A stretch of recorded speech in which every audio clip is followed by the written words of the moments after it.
So welcome back, everybody. We are continuing in chapter 36, which we began last week. We're actually holding at V'zeu Inyan Hishtalshelus Ha'olamis, just about like 12 lines off the top of the chapter in the original text, which is on page 90. As always, we, especially again for the newcomers, we always suggest you can see the previous classes in this very website. Just put the Tanya on the link box. This very last class, again, to understand the flow of the 36th chapter.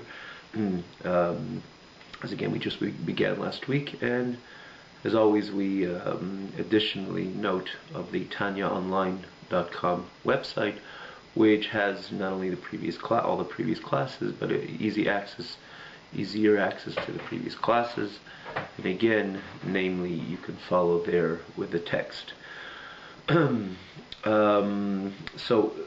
the Zeu Inyan, again, it's about 12 lines from the top of the chapter, not the top of the page. The Zeu Inyan Hishtalshelus Ha'olamis v'yiridos v'madrega l'madrega deriba elavushim hamastirim ha'oir v'achayis shemimenu yizbarach ad shenivra elam hazeh hagashmi v'achumri mamash. So what Alter Rebbe is basically saying that in the spirit of this Perek is that Kodesh Baruch Hu, the reason rather for all of creation was ultimately this very physical world. So if you think what is the closest place, or what is the place which is the utmost connected to Hashem, is where Hashem's entire focus is, not in the Eilamis Elyonim, not in the supreme worlds, precisely this physical world. Again, you can see the flow as we get into this culminating vard, this culminating message. To understand it better, again, I really invite or encourage you to see last week's class on the TanyaOnline.com website, or this website. That there is the Alter Rebbe just brings that famous Medrash Tanchum in Parshas Nosei, where the Medrash notes that HaKadosh Baruch Hu Nis'ave, or the quote of the Medrash there is Nis'ave HaKadosh Baruch Hu Liyas Le'dir B'Tachtenim. HaKadosh Baruch Hu had a taiva, he had a covet, he had a desire, he had a lust, he had a temptation to have a dwelling place in the Tachtenim, in this physical world. And then, as we mentioned and expanded on this notion of Tachtin and Elyon last week, which essentially doesn't exist with God, to say he's one place, he's more than another. Malei kol haaretz kavodei, es hashemayim haaretz ani malei. Hashem says, I fill every heaven and earth, and not only physical heaven and earth, but the heaven mean to say the heavenly sphere, the supreme, the Elyon, and the haaretz would mean the Tachtin, the inferior, the lower sphere.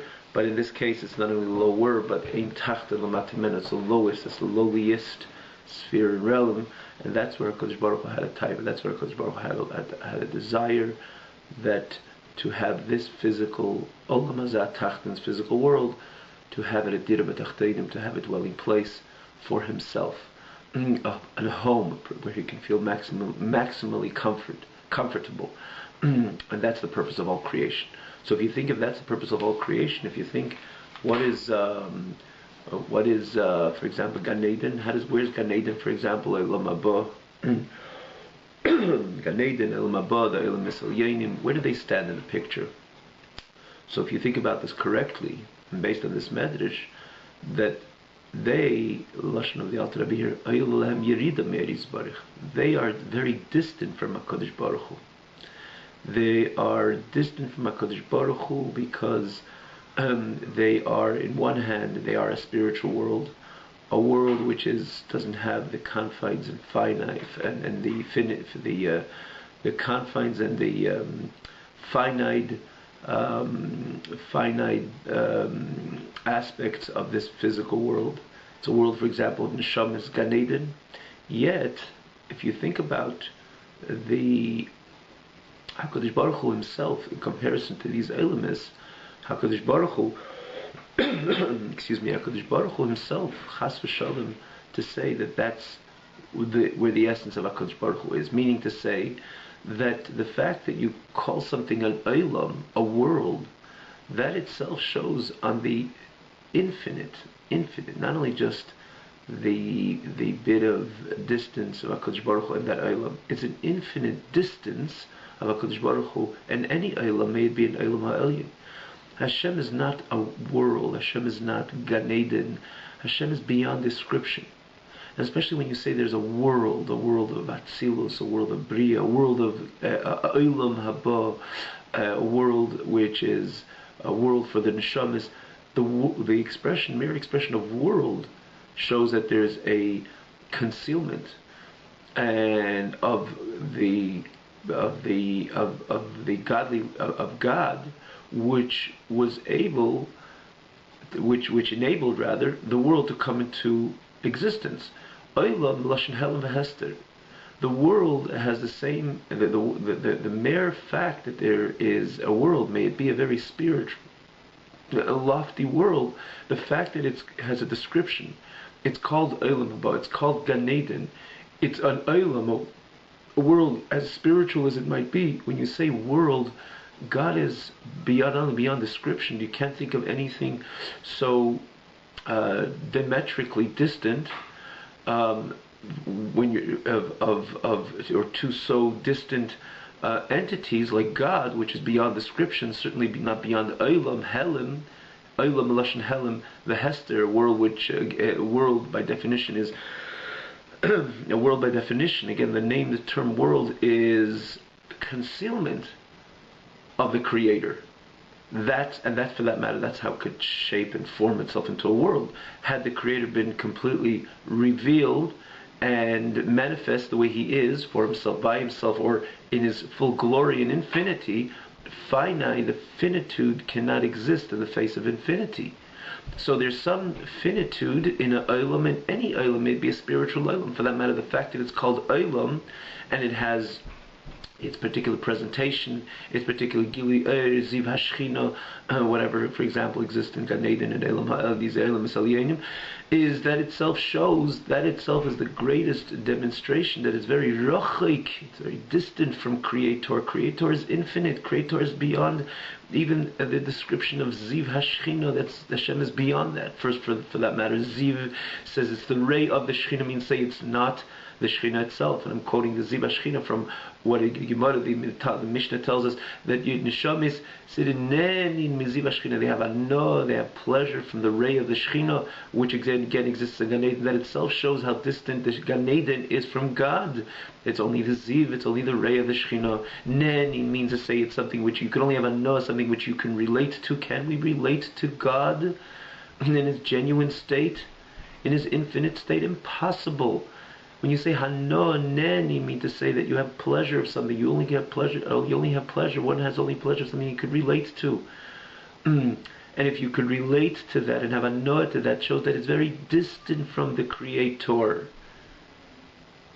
It's a spiritual world. You have a little bit more of Hashem's spirituality, but it's an olam. It's by definition, it's an existence which covers up on the Ein Sof of HaKadosh Baruch Hu. Olam cannot stand in the face of the true Ein Sof. Means it conceals the Ein Sof, and that's the way it shapes itself and forms itself into an Olam, as high as the Olam may be. Maybe Gan Eden Ha'elyon, Gan Eden, a Garden of Eden. These are descriptions. This is not God, is not the Ein Sof of HaKadosh Baruch Hu, which is beyond description.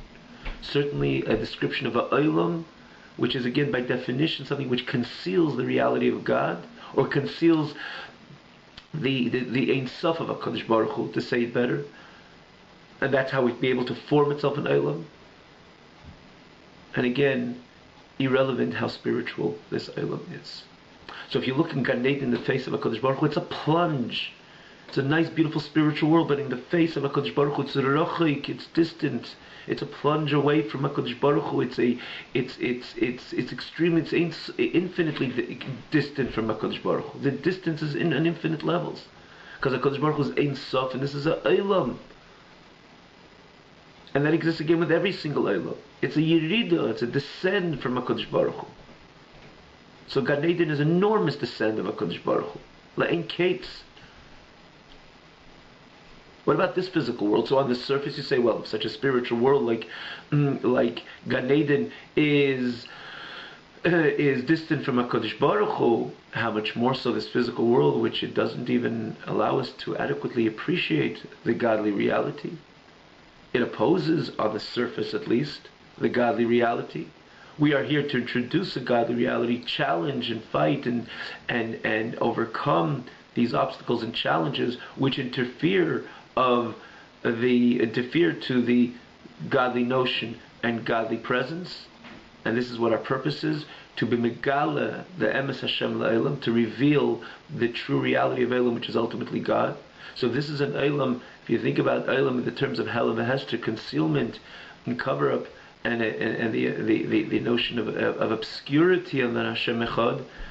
Could we think of any other Elam, which again, the thickness of the Elam, the Hela v'Hester, is so much more grave, if you will, in this physical world over Elam ha'Elyon, like a place like Gan Eden. So apparently this is even more distant than the Olam ha'Elyon from HaKadosh Baruch Hu. Comes the Alter Rebbe and says the opposite is so true. And the reason for this is because this is where Hashem's purpose was. Hashem's purpose was dafka this world. So that's where the core essence of HaKadosh Baruch Hu is focused and unites with and becomes one and demands of us, the Yid, to make him a dira, a dwelling place that just like a person is his own home. He conforms, the moment he steps out of his home, he's conforming to society in different level, if it's even shul or business, the workplace and so on and so forth. It's the street. It's not the way he is for himself by himself. It's precisely in his own home where he sits down on his own couch, kicks off his shoes. This is where I am. This is where I feel comfortable. And the difference between comfort in his own home to comfort outside, even though he could be in a place which he is enjoying, but yet it's not an essential type of comfort. It's not a comfort on essential levels. As opposed to the person who's home, his essence is relaxed. Everything about him is relaxed because it's his own home. That's the way HaKadosh Baruch Hu wanted this Eilam Hazeh Tachtin to be. Nis'ave, he had a desire that this Eilam Hazeh Tachtin be that very home for him. And then he gave the mandate to every Yid to do so through learning Torah and doing mitzvahs, and again introducing the godly reality, but again different than the Elam and Gan Eden, where the godly reality automatically exists. And namely, that's not where HaKadosh Baruch Hu had his taiva.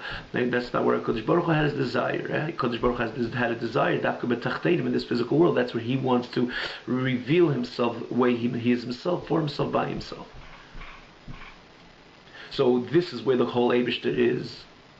As opposed to Gan Eden, for example, it's a Yerida from HaKadosh Baruch Hu. It's a descent, it's a distant, it's a richuk. It's a very deep Yerida, it's a very deep plunge from HaKadosh Baruch Hu till Gan Eden, because, and namely, because HaKadosh Baruch Hu didn't create everything for Gan Eden. And one might ask, if that's the case, what's the Gan Eden there for? Well, the Gan Eden is there for to reward the person. Because at the end of the day, Neshama has a neni mizivashchin, as opposed to the struggles and the challenges, and it doesn't have the ability to adequately appreciate other than learning what it's all about, understanding. And here is the kavanah. Here you're bringing tainug to the borei, as opposed to Gan Eden is tainug to the nivra. Here you're bringing pleasure to the creator. Well, there it's your pleasure, the pleasure of the Neshama, the pleasure of the nivra. So if you think about it, you step back and you say, what's greater, Tainug Beire, Tainug Nivra, the pleasure of the Creator to the pleasure of the created? Obviously the pleasure of the Creator is infinitely greater. But because we are the ones who, the Yid is the one who toiled, who brought this Tainug Nivra, so the Eibishter creates the Gan Eden in order to reward the Neshama. And not only he should overall appreciate the Tainug Beire, but he himself, the pleasure of the Creator, and again, which is making this world of his a dwelling place for Hashem. But he himself, the Neshama itself, could have a Tainug, could have a pleasure, an experience that it could expand its pleasure, it could derive its pleasure from the Ziv HaShechina which exists in Gan Eden, and precisely Ziv HaShechina, that's the only way it could have Anoah, like we said before, it could have the pleasure of God, dafka, when it's not the core essence, because only a person could only have Anoah, have pleasure of something that is containable, is something which he could relate to. Therefore, it has to condense the aid of the condense in the way. In other words, present Gan Eden is not the Shechina itself, for we would not be able to have a no from the Shekhinah. It has to be Ziv HaShekhinah, which means the light is reduced in a way that the neshama could enjoy it, have pleasure of it. So Kodesh Baruch Hu created this Olam Gan Eden in order to give, again, just to reward the neshama. But if you describe Gan Eden itself, let's say you need the Meir Panav Baruch Hu, it's very distant from HaKadosh Baruch Hu. Whereas the core essence of HaKadosh Baruch Hu, Dafkin Elam Haz, because that's where his taiv is, that's where his desire is. We once give a mashal. I think perhaps we give a little more clarity. Someone has to go to China, for example, and to the Far East, anywhere, and he's trying to strike an important deal with some merchants in this very dark alleyway in this city, in this province, in this city, in this municipality. There's an alleyway where there's a few merchants with a little store and a little shop, and that's where he's going to strike an important deal, which is going to make a very important difference in his life. He's going to strike wealth through that important deal. So he sits in his comfortable home where he feels great, and he says, if I'm sitting in my comfortable home, I'm not going to make it. So what does he do? So he has to fly all the way to the Far East, as an example, and he has to leave his own home, and it's very difficult for anybody to leave their own home, despite they're flying in a nice plane, maybe first class and so on, and check into a 5-star hotel wherever they are. But home remains home. But nonetheless, he doesn't want to just be home, because he knows that at home he has to make sure he wants to have a parnasa at his home. He has to have parnasa in order to feel good in his own home, and if he doesn't have any funds to sustain himself, so his home is going to be incomplete. So he has to make up parnassus. He wants to bring important livelihood to his home, that his home itself he could feel good, he could be complete within his own home. And if he's going to sit in his own home without aggressively looking out for an important deal, so at that point, to strike a good deal, to bring him an important parnassa, his life won't be a life. He won't have the ability to appreciate his own home. Understandably, a person needs a parnassa. So for this, he's ready to leave his own home and start traveling, and goes to the airport and gets onto a plane, and eventually checks into an important hotel and so on. But what's the ultimate point? He should leave his hotel that very morning and start walking through the alleyways and find that little shop, those merchants, and make that deal, and then take that money and bring it home. Or the fact that he makes the deal, he already feels the comfort, what is going to be. Again, he lives at the moment of the comfort of his own home. Especially when he gets back home, he's able to share, or is able to appreciate this wealth and share it with his family. Someone's going to say that when you're dealing with, someone's going to say that, well, if you compare all the different steps in this trip, how could you compare standing out in the perhaps an unpleasant alleyway in this city, as opposed to sitting on a first class ticket, the first class seat in a plane, or checking into this beautiful hotel, out of this 5-star hotel. It's so comfortable, and the service is so great, and one is going to say, maybe perhaps just stay there, or put the emphasis on sitting in this beautiful plane, in this beautiful seat with all the entertainment, or the comfort, or sitting, or putting an emphasis on that 5-star hotel with all its comforts. So a healthy person would say, I don't care about that. I'd rather be home. Every healthy person would rather be home than do the muchinish to get onto the plane. As beautiful as that plane is, as beautiful and as comfortable as the seat is, as beautiful that first class service is, as beautiful as that hotel is, I'd rather stay at home. The whole reason why I'm taking this journey, and yes, I'm finding comfort here, yes, I'm finding comfort in the 5-star hotel, but it's ultimately to get to a place which is, again, not so comfortable, not so clean, and the ambiance is not as perfect as it is on the plane or in that 5-star hotel. Quite on the contrary, it's a bit dark and it's a bit uncomfortable, but that's where my deal is going to be. That's where I'm going to strike my deal. That's where the merchants are waiting for me, and that's where I'm going to That's where I'm going to bring the wealth that I expect in order to go back home and live a comfortable life in my own home, live comfortably in my own home. And had this been just around the corner, I would never take to go onto the plane with all the money I had. I would never just get onto a plane because it's comfortable and it's nice. I would never check in stamas, just stamas it like that into, just like that into a beautiful hotel, because everything is with a purpose and an objective. If I had this around the corner, the same deal I could strike. I'd rather just stay in my own home. And no one's going to say, well, what are you going to that alleyway? Don't you feel good in the hotel that you are? Maybe just spend the day in the hotel instead of heading out to the alleyway. And that's obviously a nonsensical approach. Because the whole purpose is, it's not a particularly nice place, but that's where I want. That's the whole reason for all these different important and nice and beautiful steps in this journey, which I try to make it maximally comfort, is to get to that alleyway where I'm going to strike that deal, because that's the purpose why I began this whole trip, this whole journey. So the think about it from HaKadosh Baruch Hu, the whole idea of the beauty of Gan Eden is a great yerida for HaKadosh Baruch Hu. The beauty of Eilam HaAtzilus, Eilam HaBriya, and Yitzir, again, Atzilus being the highest world, as we explained this in a few times, brought in a few Sfarim, that this world ultimately evolves from the supreme world. That's why HaKadosh Baruch Hu created a world which is Elyon, Tachtin, and the Tachtin is an Eilam Elyon in comparison to the Eilam Shalamata, meaning to say that it's like a chain. Hishtal Shalut, that's why it's called Hishtal Shalut. There's a world which is less Eilam, more godly, then that itself is light is condensed, and then the world of Bria it comes into existence. But in Bria there's again less light, less godly. The godly reality is less overt than Atzilus, but yet it's an Eilam Elyon in comparison to the lower world, which is Yitzira. And the same thing, Yitzira to Asiya till Asiya, Gashmis, the light is so condensed in the previous world. This world is created, a world which is completely conceals the emes Hashem la'elam, the godly reality. Again, we are at least on the surface, and we are here to be megale l'kus ba'elam, to reveal godliness in this world.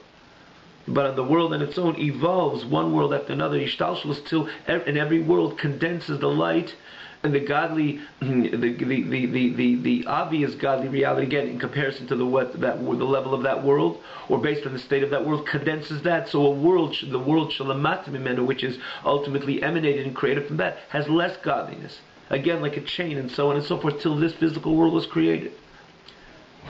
Even though this physical world, and again, after all these sinsumim, concealments and contractions of the Eireliki, of the godly light, a world ultimately appears which on the surface not only does not identify with the godly reality, but quite on the contrary, and opposes, at least on the surface, opposes the godly reality. And we're supposed to take away all the oppositions and break away all the fences and barriers to reveal, yes, Einid Milvade, even in this physical world, there's nothing else other than the reality of God, which that's in essence the truth.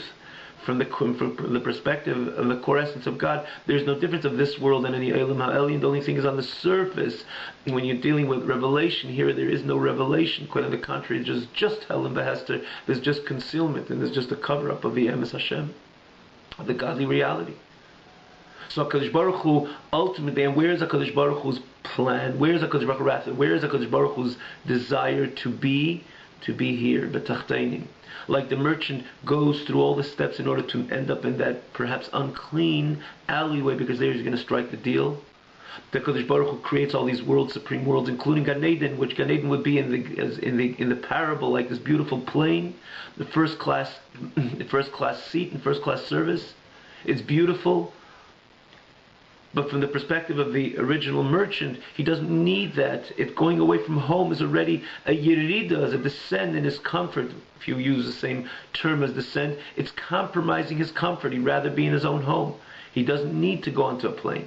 What about that 5-star hotel, which is again HaKadosh Baruch Hu creating a Eilam Elyon, a Gan Eden Elyon, which is there's more comfort and there's more entertainment. But to the average merchant, he's not interested in that. Again, if that would be just around the corner, he would go there without going through those steps of that comfort, because it's distancing himself where he feels at most comfortable, which is in his own home. HaKadosh Baruch Hu feels just where the way He's formed himself by Himself with His Ein Sof, creating an Eilam Ha'elyon is already a Yerida, is a great distance and a distant descent from HaKadosh Baruch Hu, from His Mokim, from His own place. But where HaKadosh Baruch Hu is going through all those steps in order to come to the alleyway to this physical world, because that's where He has His taiva. Just like the merchant, he's there just to get there and strike the deal there.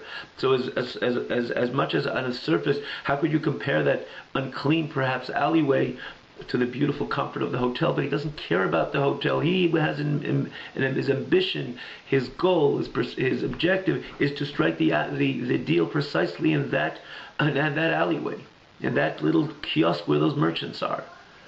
And he really doesn't care about not the plane, not the hotel, because that's distancing himself. It's not closening himself to his comforts. It's distancing himself from his comforts, which is naturally his own home, like any other healthy human being.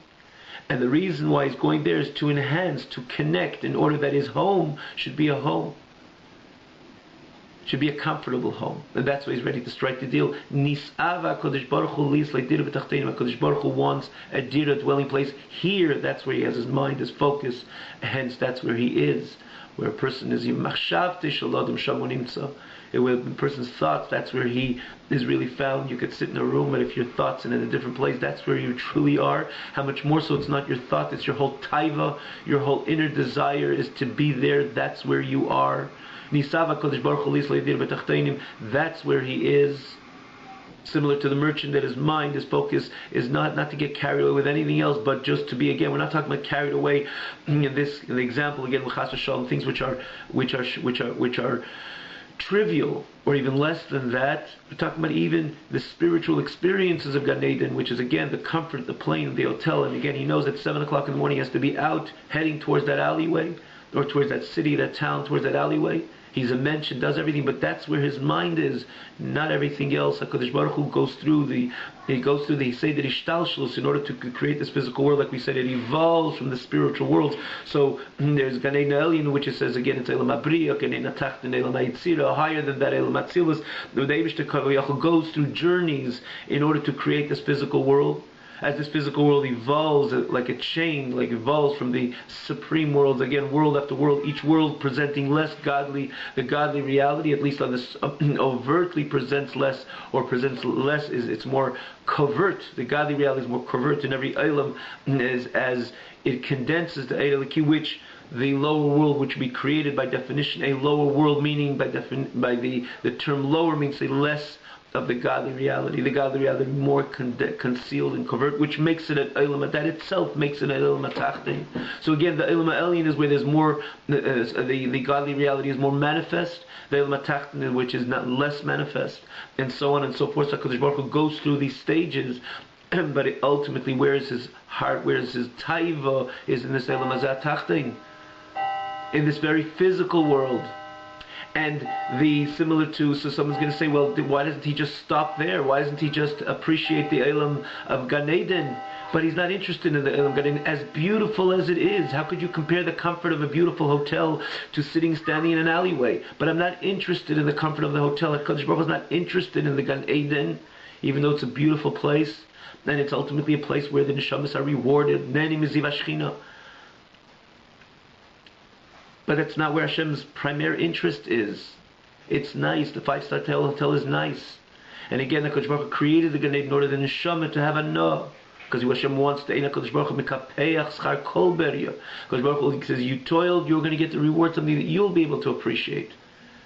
So I created the Gan Eden. So the Kodesh Baruch Hu passes through the Gan Eden, and so again creates the Gan Eden and goes through every Eilam, but he's not interested. It's not his primary interest. On the contrary, if you define Gan Eden on its own, it's a Yerida, to descend, because the Kodesh Baruch Hu, as we said, is beyond description. But Kodesh Baruch Hu is going through all these different stages in order to create this Eilam Hazat Tachten. That's where this is the reason why I created everything, in order to connect with Eilam Hazat Tachten, with his physical world.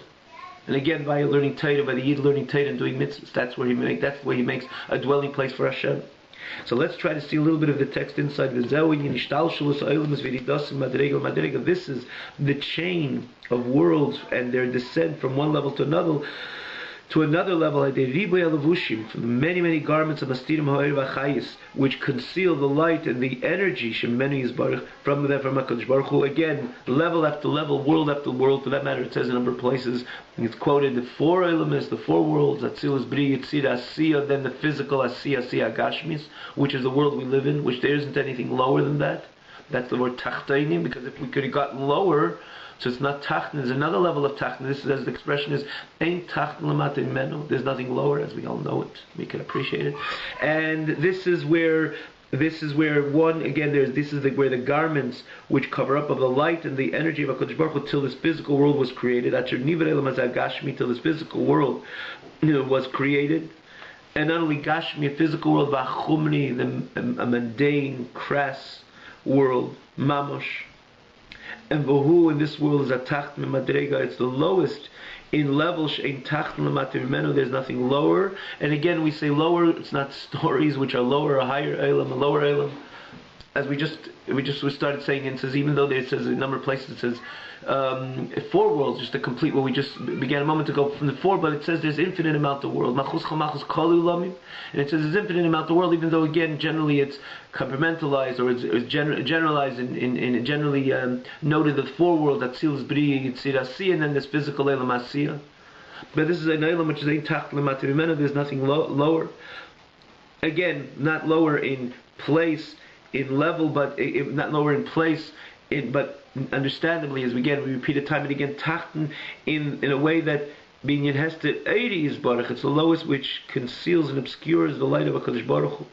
And where there exists a Cheshach Kafel Mechupel, a literally translated a double and quadruple darkness, again as we know it, Achumali Klipas Sitrach, a world which is full of impurity, which is again the term Klipa and Sitrachra, which we had many times in Tanya. We always try to repeat why the term Klipa and Sitra Achra, and when it comes to the spirits of impurity, because Klipa is the shell, which is again not the main. The main is the fruit. The main part of it, for example, an orange is the fruit. The shell just covers up of the fruit.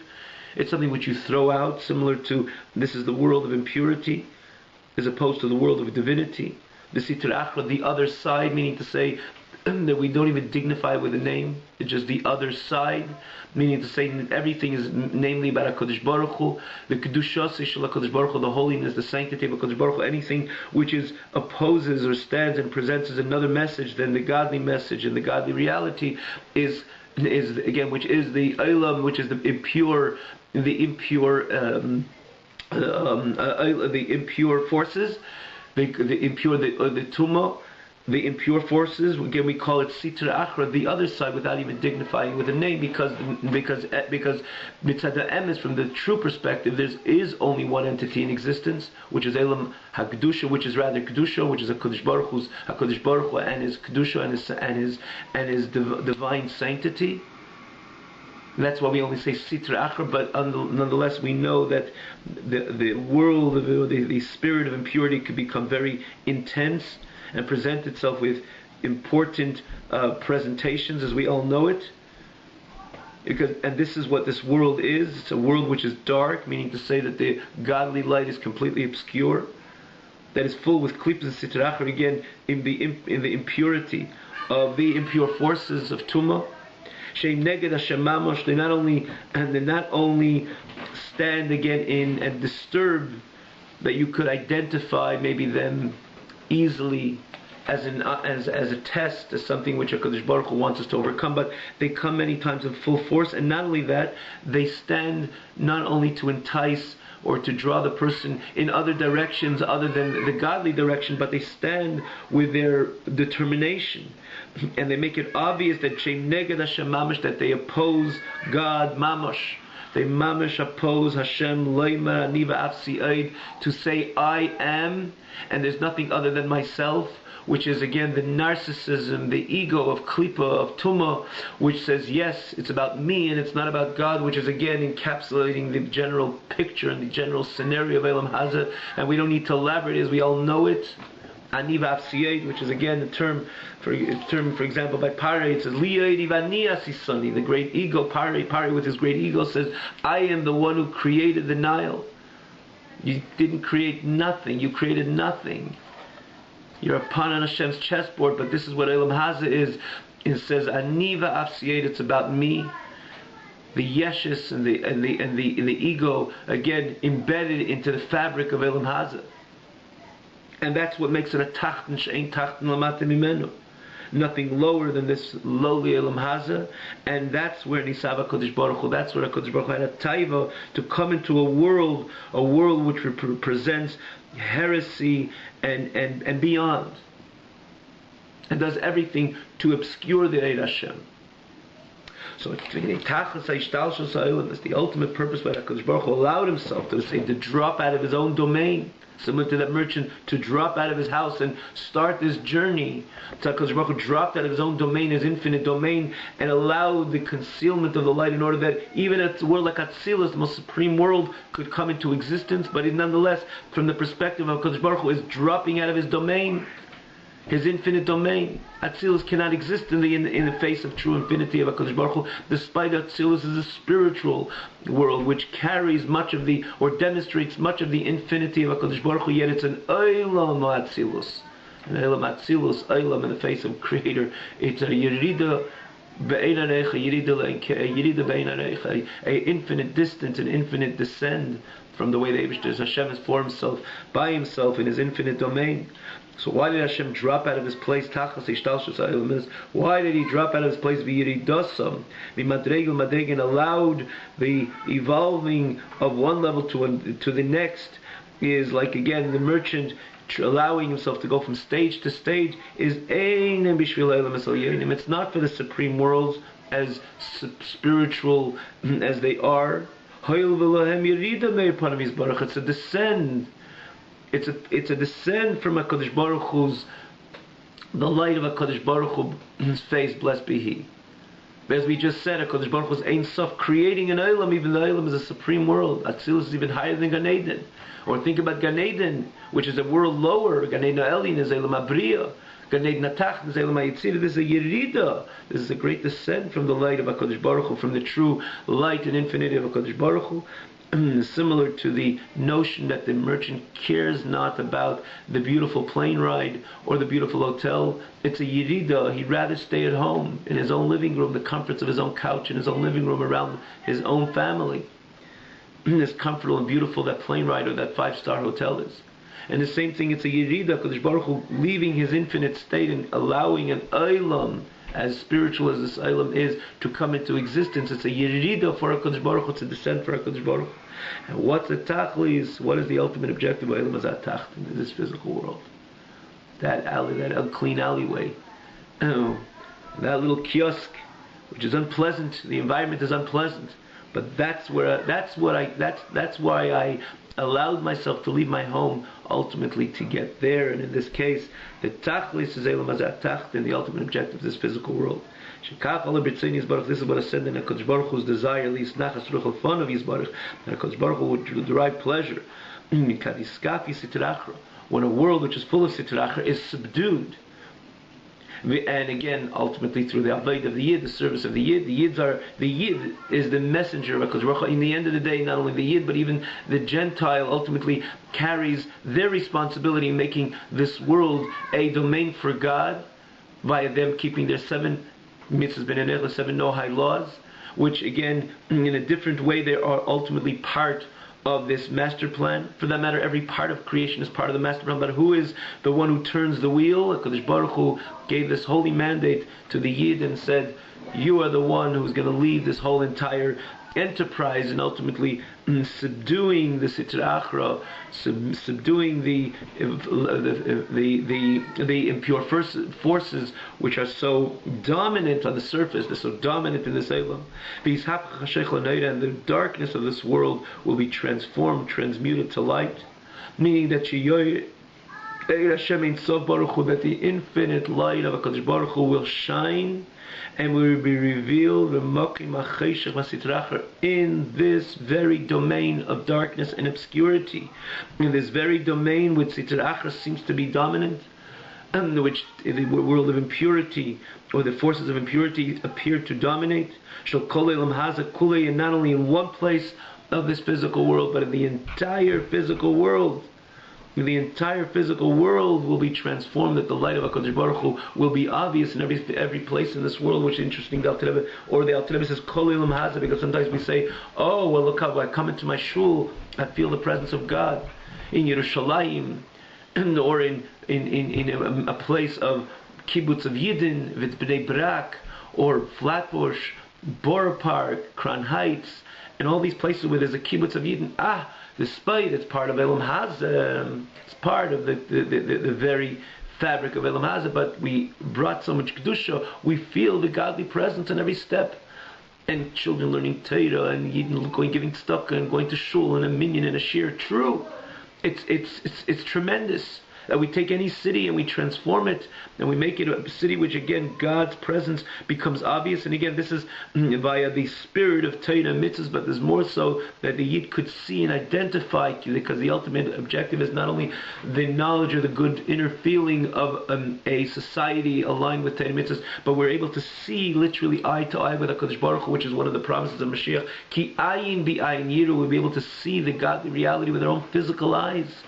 Our flesh will identify with the godly reality, and it could be in different important places because there's so much Torah and mitzvahs.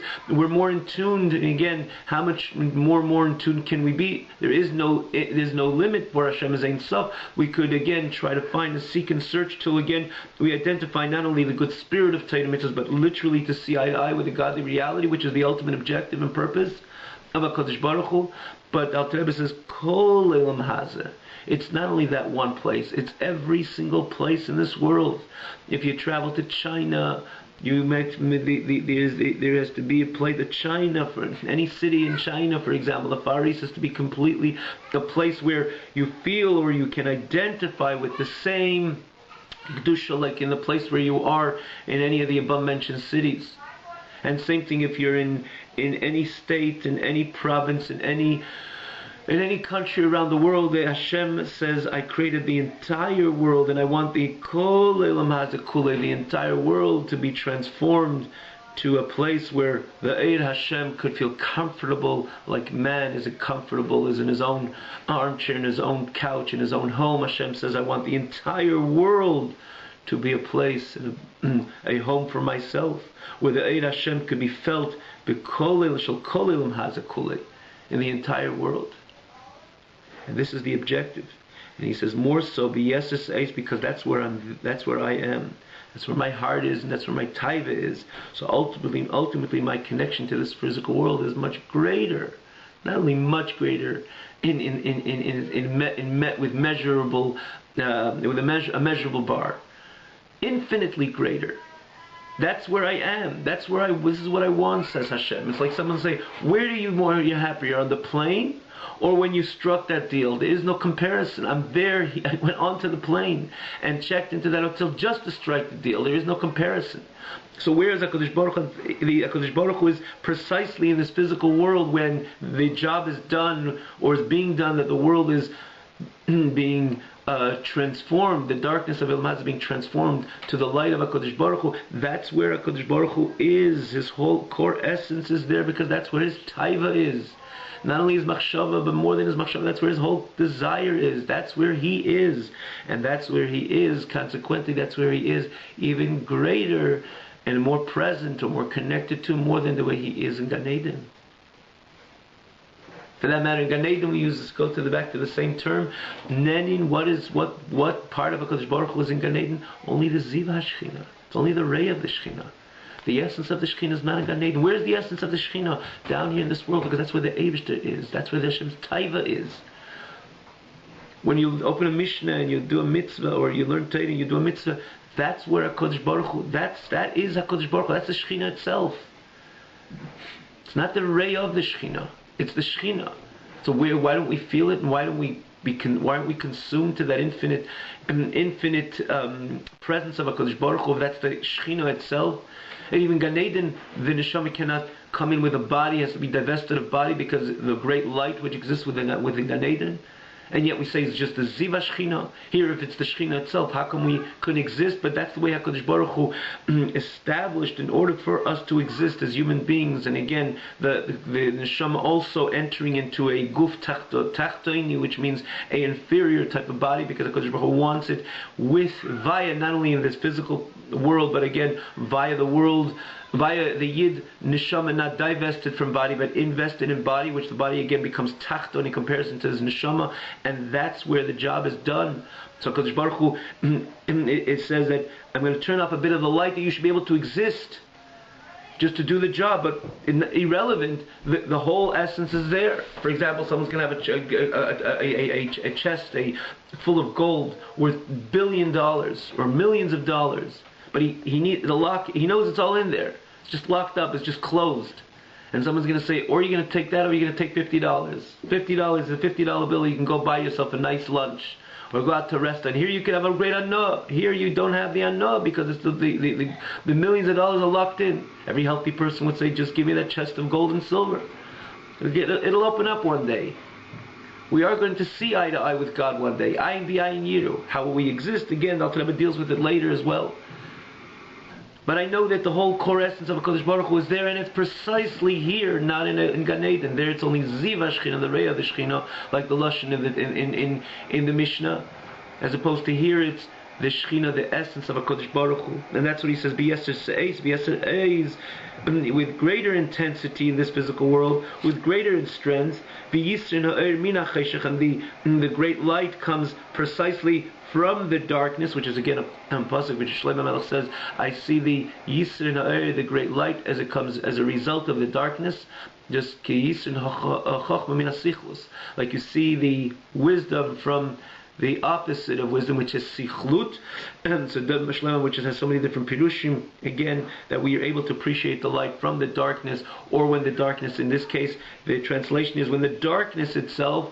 In other words, when there's always light, we can never appreciate light. When there's darkness, and then we see the light, we can appreciate the light. But here there's a deeper meaning, that when the darkness itself is transformed into light, that's when there is not the regular air, but the Yisrin ha'er, because that's where you're fulfilling Hashem's desire. Hence HaKadosh Baruch Hu, but his whole core essence is here, much greater than Meharos Ba'elam Misalyenim, from his ha'ara, which means from his emanation, or rather from his from the light, which stems and emanates from HaKadosh Baruch Hu, the supreme world, Shemeir Sham, which truly he shines there, but levushim v'hester panim, rather just through garments and concealments of the inner face of HaKadosh Baruch Hu, Mestirim Malimim, Ein Sof Baruch Hu, which by definition, them as an Eilam conceal and obscure the light of HaKadosh Baruch Hu, the infinity of HaKadosh Baruch Hu, Shalivatul b'mitzias, they shouldn't completely lose their entity. Because again, in the face of in the infinity, nothing could exist. Even Gan Eden can't exist. Atzilus can't exist. So in order for Atzilus, even Atzilus, which is even higher than Gan Eden, to come into formation, is only that HaKadosh Baruch Hu has to conceal his great light. And again, in the example which we gave, leaving your home is a descent. Even you're going onto this beautiful plane, and this beautiful, entering into this beautiful hotel, staying in that beautiful hotel. It's a yirida, it's a descent. You'd rather your whole essence is manifest when you're at home, and you're not when you're conforming to society, even with the comforts of your surroundings.